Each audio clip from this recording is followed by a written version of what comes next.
Hello everyone, my name is Jeremy Eason and this is my IMAPS and DNS presentation. So I'll start out with giving you guys a little bit of overview over IMAPS. IMAPS stands for Internet Message Access Protocol Secure.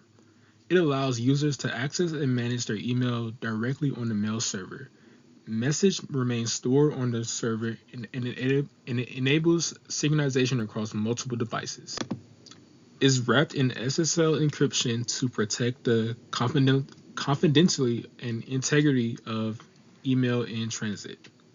Functions of IMAPS include reading emails without downloading them permanently, organizing emails into server-side folders, sending status updates like read, unread, or flag to maintain synchronization across all clients, search emails directly on the server, downloading attachments only when needed, saving bandwidth, maintaining state since data is stored on the server, and switching between devices is seamless. It prevents attacks like credential theft, data manipulation in transit, and man-in-the-middle attacks. It is typically used when mail infrastructures require secure and centralized mail access. Now I want to talk about Dovecap IMAPS. Dovecap is an open source IMAP server for Linux. It is lightweight, secure, and often used in combination with postfix to create a full mail server attack. It has strong encryption support because it supports modern TLS versions and can be configured to use strong cipher suits. It supports perfect forward secrecy and has certificate-based authentication options. It provides comprehensive authentication security through multiple mechanisms and supports eternal authentication backends like LDAP, SQL, and PAM. It includes built-in brute force protection and fail-to-ban integration to prevent unauthorized access attempts. The server employs strong security architecture with privilege separation, ensuring processes run with minimum required permissions, root capabilities for process isolation, and user-level mail delivery. So now I'll talk to you guys about configuring for Dovecap.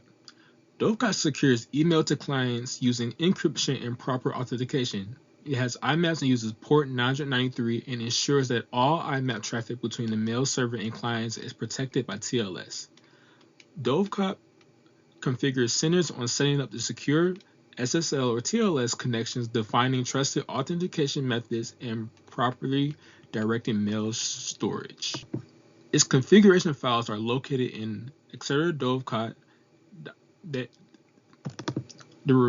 The resilient files for IMAPS configuration includes the main configuration file, SSL and TLS settings, service definitions, and authentication settings. Now I'll go over some hardening for Dovecap. Hardening secures both the mail access layer and the underlying system to reduce attack surfaces and protect user credentials, messages, and system resources. A hardened Dovecap IMAP setup enforces strong encryption, robust authentication, minimum privilege, and thorough monitoring. Here's a script to enforce SSL security. And in part 2 for my hardening for Dovecap, I have a script for securing authentication, and I also have a script for fail-to-ban example. Alright, so now I'll talk to you guys about Windows Internet Information Services domain name system, Windows Domain Name System Server is part of the Windows Server family and provides name resolution for both internal networks and the public internet. A key concept are zone databases holding domain name records like lookup zone maps named to IPS. Some core functions include host websites and web apps via HTTP or HTTPS, supporting ASP, NET or PHP, and static content, and using bindings to associate specific host names, ports, and IP addresses with the website. Windows, IIS, and DNS are core components of Microsoft's web hosting infrastructure. DNS ensures users can reach the server by name. IIS serves serves content, and once the traffic reaches it together. Together, they provide a seamless and integrated platform for hosting secure, scalable, and accessible websites and applications. Now we're going to talk about configuring.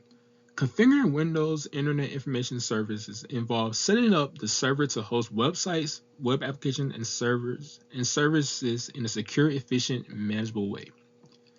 For installation, you open Server Manager and then add roles and features. You then choose the role-based or feature-based installation.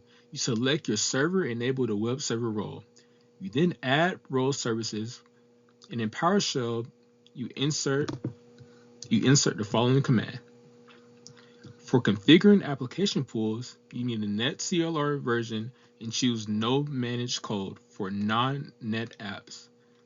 Then you go to pipeline mode and integrate or classic.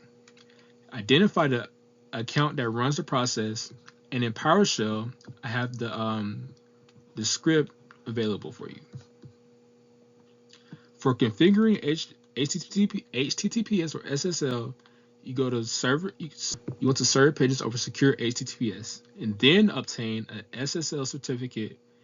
In IS Manager, you go to Sites, Your Sites, Bindings, and add HTTPS binding port 443, and select your certificate from the dropdown. You enable your server name introduction and hostable multiple SSLs sites on one IP and force HTTPS redirection through URL rewrite module. Now I can talk to you guys about some hardening recommendations for Windows IIS.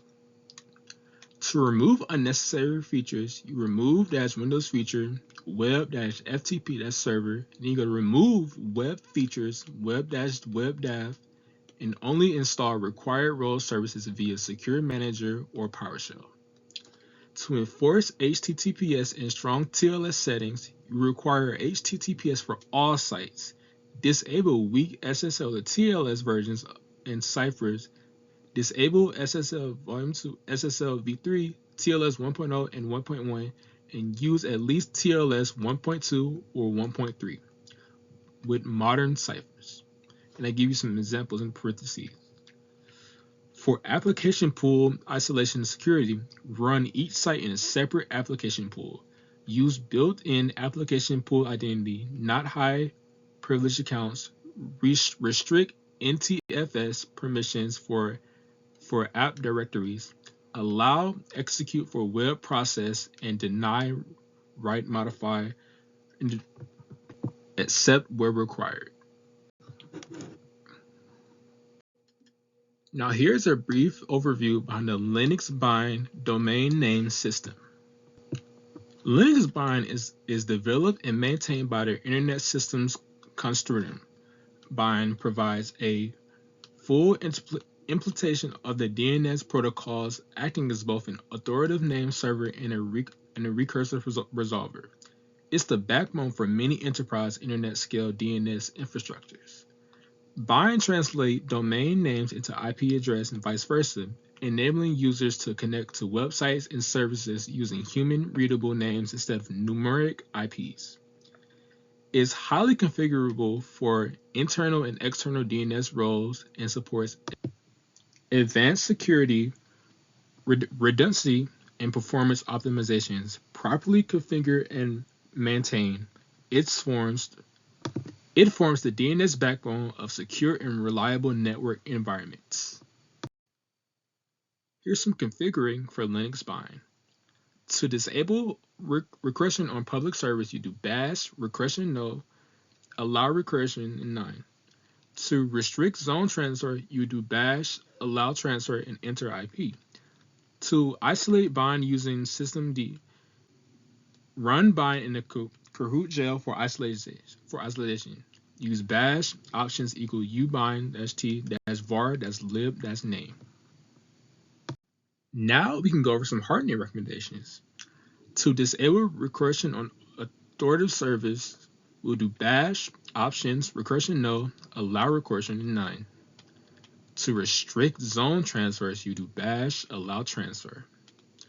And to use access control list, you do bash ACL trusted nets, enter the IP, new options, allow query, and trusted nets.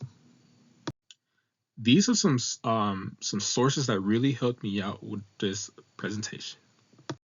And I would like to thank you all so much for watching. This concludes the presentation.